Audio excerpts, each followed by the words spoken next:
ये सवाल ये है, ये गाड़ी जो आई है बरेली से,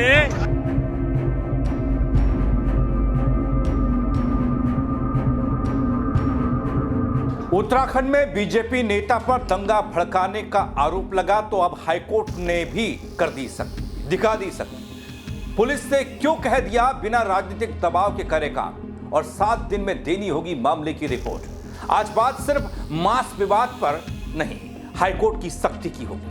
पूरी खबर बताने के लिए आया हूं दोस्तों। नमस्कार, पहला मैं पंकज रौतेला, आप देख रहे हैं उत्तराखंड न्यूज। दोस्तों, रामनगर में मांस विवाद से शुरू हुआ मामला अब राजनीतिक तूल पकड़ता हुआ आगे बढ़ रहा है। अब उत्तराखंड हाईकोर्ट ने खुद इस मामले पर सख्ती दिखाते हुए बड़ा आदेश जारी किया है। दोस्तों, बीजेपी के नेता मदन जोशी पर दंगा भड़काने की सुनियोजित साजिश के आरोप लगे। कोर्ट ने नैनीताल पुलिस को साफ कह दिया कि राजनीतिक दबाव में आए बिना सख्त कार्रवाई करें और 7 दिन में पूरी रिपोर्ट सौंपें। इस बीच सोशल मीडिया पर भड़काऊ पोस्ट और लाइव वीडियो भी जांच के घेरे में आ गए हैं। अब सवाल बन रहा है, उठ रहा है, क्या रामनगर का ये विवाद, ये मांस विवाद महज एक अफवाह था या इसके पीछे थी एक गहरी साजिश? पूरी खबर बताऊंगा आपको दोस्तों, थोड़ा गौर कीजिएगा, अंत तक साथ दीजिएगा। दोस्तों, खबर संवेदनशील है, इसलिए जरूरी है आपके लिए। उत्तराखंड हाईकोर्ट ने रामनगर के छोई क्षेत्र में हुई मांस विवाद की घटना और उसके बाद भड़के विवाद पर सख्त लहजे में सवाल पूछा है, सख्त लहजे में कार्रवाई को लेकर सवाल पूछा है। कोर्ट ने मामले में बीजेपी नेता मदन जोशी पर दंगा भड़काने की सुनियोजित साजिश के आरोपों पर नैनीताल पुलिस को सख्त लहजे में कह दिया कि कोताही बर्दाश्त नहीं की जाएगी, आपको निष्पक्ष तरीके से जांच करनी है और रिपोर्ट 7 दिन के अंदर देनी है। साथ ही यह भी कह दिया कि पुलिस किसी भी राजनीतिक दबाव में आए बिना निष्पक्ष जांच करे। दोस्तों, यह मामला अब सिर्फ एक स्थानीय विवाद नहीं रह गया, बल्कि प्रदेश की कानून व्यवस्था और सोशल मीडिया की जवाबदेही पर भी गंभीर सवाल खड़े हो रहे हैं। पहले देखिए कैसे शुरू हुआ विवाद, फिर आगे बताऊंगा पूरी खबर। दोस्तों, 23 अक्टूबर को नैनीताल जिले के रामनगर कोतवाली क्षेत्र का इलाका गांव था छोई गांव में एक पिकअप वाहन को रोककर कुछ लोगों ने आरोप लगाया कि जिसमें प्रतिबंधित मांस ले जाया जा रहा है। इस दौरान वाहन चालक, जो कि मुस्लिम धर्म से था, नासिर के साथ मारपीट हुई। घटना के बाद क्षेत्र में तनाव फैल गया। पुलिस ने जब वाहन की जांच की तो पता चला कि मांस भैंस का था। साथ ही इसके लिए फूड सेफ्टी सर्टिफिकेट और लाइसेंस बरेली से जारी किया गया था, यानी वाहन चालक कानूनी रूप से मांस की आपूर्ति कर रहा था। नासिर की पत्नी नूरजहां ने सुरक्षा को लेकर हाईकोर्ट में याचिका दायर की। याचिका में कहा गया कि उनके पति को झूठे आरोप में पीटा गया। अब पूरा परिवार खतरे में है, परिवार को धमकियां लगातार मिल रही हैं। दोस्तों, इस मामले में नासिर की तरफ से वकील अदालत में जब पेश हुए तो उन्होंने बताया कि स्थानीय बीजेपी नेता मदन जोशी ने घटना के बाद कुछ ऐसा माहौल बनाया अपने सोशल मीडिया अकाउंट से, फेसबुक से लाइव आकर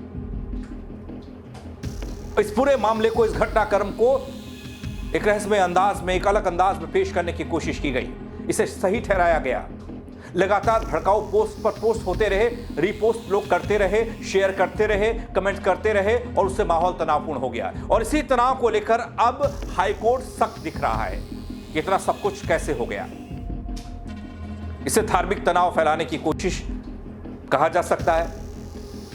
दोस्तों, न्यायमूर्ति रविशंकर जोशी की खंडपीठ ने सुनवाई के दौरान कहा कि यह मामला सांप्रदायिक सौहार्द को बिगाड़ने की कोशिश जैसा प्रतीत होता है, यानी कि कोर्ट को भी लग रहा है। कोर्ट ने पुलिस को निर्देश दिए कि मदन जोशी और उनके फॉलोअर्स की सभी भड़काऊ पोस्ट सोशल मीडिया से हटाई जाएं। दोस्तों, इतना ही नहीं, कोर्ट इस मामले में काफी सख्त दिखाई दिया। वो इसलिए कहा जा सकता है क्योंकि कोर्ट ने कहा पुलिस इस केस की जांच सुप्रीम कोर्ट के तहसीन पूनावाला केस की गाइडलाइंस के तहत करे,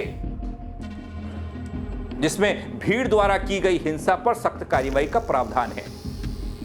रामनगर की तस्वीरें भी आपने देखी होंगी।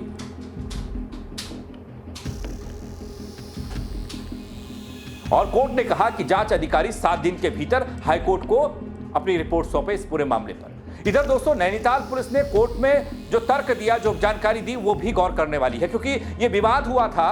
इस विवाद की शुरुआत हुई थी प्रतिबंधित मांस को लेकर। कथित तौर पर कहा गया उस दौर में जब हिंसा हुई, जब गाड़ी को तोड़ा जा रहा था कि गोमांस है। जो पुलिस ने कोर्ट में जो बात रखी वो क्या थी, वो बता रहा हूं आपको। पुलिस ने कोर्ट में बताया कि इस प्रकरण में 2 लोगों को गिरफ्तार किया जा चुका है, जबकि अन्य की तलाश की जा रही है। पुलिस का कहना है कि दोनों पक्षों की तहरीर के आधार पर अलग अलग मुकदमे दर्ज हुए हैं। दोस्तों पहली तहरीर जो दी गई थी वो नासिर की पत्नी के द्वारा दी गई थी, जिसमें बीजेपी नेता मदन जोशी और अन्य पर मारपीट के आरोप लगे, दंगा भड़काने और धार्मिक भावनाओं को भड़काने का आरोप लगा। और दूसरी तहरीर जो दी गई पुलिस को वो छोई गांव के एक निवासी की ओर से दी गई थी, जिसमें नासिर और वाहन स्वामी पर धोखाधड़ी, धमकी और 2 नंबर प्लेट लगाने के आरोप थे। दोस्तों दोनों मामलों में, दोनों तहरीर पर पुलिस ने भारतीय न्याय संहिता BNS की धाराओं के तहत मुकदमा दर्ज किया, जांच पड़ताल शुरू की, आगे बढ़ाई। जांच एजेंसियों ने बताया कि बीजेपी नेता मदन जोशी द्वारा की गई फेसबुक पोस्ट, लाइव वीडियो और कमेंट अब डिजिटल सबूत के तौर पर इकट्ठा किए जा रहे हैं। इस पोस्ट में कथित तौर पर सांप्रदायिक माहौल बिगाड़ने वाले बयान मौजूद हैं। पुलिस अब फेसबुक इंडिया से डेटा रिक्वेस्ट भेजने की तैयारी कर रही है, ताकि यह पुष्टि हो सके कि ये पोस्ट वास्तव में कब और किस अकाउंट से किए गए। इसके अलावा दोस्तों इस मांस मामले में हाईकोर्ट ने सुनवाई के दौरान टिप्पणी की कि राजनीतिक प्रभाव से ऊपर उठकर ही न्याय सुनिश्चित किया जा सकता है। पुलिस का दायित्व है कि कानून के अनुसार कार्रवाई करे, चाहे आरोपी कोई भी हो। इस टिप्पणी के बाद राज्य की पुलिस और प्रशासन हलकों में थोड़ा सा हलचल मच गई। दोस्तों घटना के बाद छोई क्षेत्र में तनाव की स्थिति बनी हुई है। अभी भी स्थिति सामान्य नहीं बताई जाती। स्थानीय प्रशासन ने पुलिस बल को बढ़ाया और सोशल मीडिया पर नफरत फैलाने वाले संदेशों पर निगरानी शुरू हो गई। जैसा कि नासिर की पत्नी नूरजहां का कहना कि उनके परिवार को लगातार धमकियां मिल रही हैं। उन्होंने कहा कि हम सिर्फ न्याय चाहते हैं, मेरे पति को बिना गलती के मारा गया, अब भी हमें डराया जा रहा है, धमकाया जा रहा है। दोस्तों यह मामला सिर्फ एक समुदाय या राजनीतिक दल से जुड़ा हुआ नहीं, बल्कि यह दिखाता है, यह घटना पूरी की पूरी बताती है कि सोशल मीडिया के जरिए नफरत फैलाने, भड़काने से कितना खतरनाक माहौल बन सकता है, कितना बड़ा असर समाज पर हो सकता है। हाईकोर्ट की सख्त टिप्पणी ने साफ कर दिया कि धर्म के नाम पर हिंसा को किसी भी सूरत में बर्दाश्त नहीं किया जाएगा। दोस्तों रामनगर की यह घटना उत्तराखंड में कानून के निष्पक्ष पालन और राजनीतिक हस्तक्षेप के बीच खींची जा रही एक महीन रेखा के तौर पर देखी जा सकती है। हाँ, कुछ लोग इस तरीके से भी इस पर कमेंट कर रहे हैं या इस खबर को दिखाने और बताने की कोशिश कर रहे हैं कि एक अलग तरह का माहौल गढ़ा जा रहा है या फिर बनाया जा रहा है। चुनाव नजदीक है, अगला साल चुनावी है, तो ऐसे में कुछ अलग तरह की तस्वीर देखने को मिल रही है। और नाम जब बीजेपी के एक नेता का आया, कुल मिलाकर 5 लोगों पर मुकदमा दर्ज हुआ था जो बीजेपी के नेता ही थे। हाईकोर्ट की सख्त टिप्पणी ने न केवल पुलिस को जगाया है, बल्कि एक साफ संदेश दिया है कि कानून सबके लिए समान है, चाहे वो सत्ताधारी दल के लोग ही क्यों ना हो, चाहे वो आम नागरिक हो या सत्ताधारी दल का नेता हो। अब सबकी निगाहें दोस्तों अगले हफ्ते पर टिकी हैं, जब नैनीताल पुलिस हाईकोर्ट में अपनी रिपोर्ट पेश करेगी, जांच रिपोर्ट पेश करेगी। तब पता चलेगा कि क्या वाकई में यह मामला सिर्फ एक अफवाह था या इसके पीछे कोई एक सुनियोजित साजिश थी, माहौल खराब करने की कोशिश थी। यह सब तब पता चलेगा। लेकिन यह मामला, जो हंगामा, जो छोई में माहौल बिगड़ा प्रतिबंधित मांस की अफवाह को लेकर, अब कोर्ट तक जा पहुंचा है। और कोर्ट के कमेंट से, टिप्पणी से जाहिर होता है दोस्तों कि कोर्ट इस मामले में सख्त है।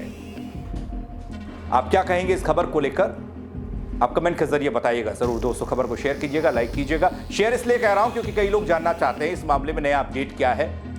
बहुत से लोगों ने उस हंगामे को देखा था, लेकिन अब जब कोर्ट का दखल हुआ है, कोर्ट की टिप्पणी हुई है, तो ये जानना भी जरूरी है कि कोर्ट क्या कर रहा है, कोर्ट में क्या हो रहा है। इसलिए शेयर कीजिएगा। मेरे साथ जुड़ने के लिए आप सबका एक बार फिर से बहुत शुक्रिया। जय उत्तराखंड। ये सवाल ये है, ये गाड़ी जो आई है बरेली से,